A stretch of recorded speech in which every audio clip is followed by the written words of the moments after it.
Muchísimas gracias, compañeros. En estudios nos acompaña Wilfredo Méndez, defensor de derechos humanos. Wilfredo, reacción con respecto al asesinato de nuestro compañero Igor Padilla ante la inseguridad que se vive en Honduras.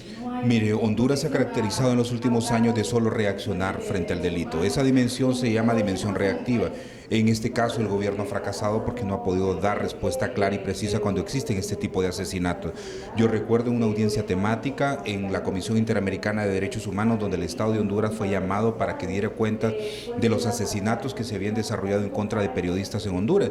Y las excusas que fue a presentar allá es que andaban en malos pasos, que eran líos de faldas, cosas de esa naturaleza.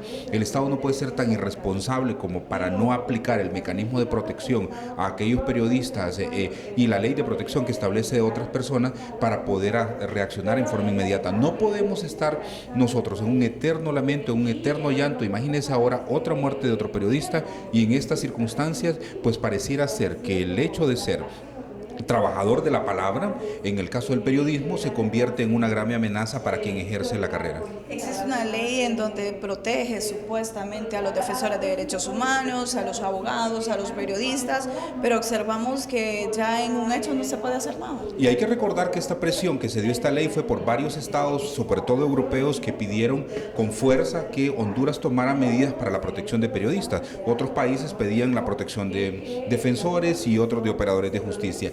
Pero esa presión que ha tenido el Estado de Honduras no ha sido suficiente para que sea lo suficientemente diligente. Tiene un mecanismo de protección en una Secretaría de Derechos Humanos que prácticamente fue degradada. Por lo tanto, los recursos financieros, los recursos técnicos, la prontitud con la que debe responder frente a periodistas que viven en lugares de riesgo. Por ejemplo, nosotros hemos tenido quejas de periodistas que han acudido al mecanismo de protección porque los periodistas de pronto no es por hacer la entrevista o por emitir una opinión que son perseguidos, sino que viven en zonas delicadas donde hay maras y pandillas.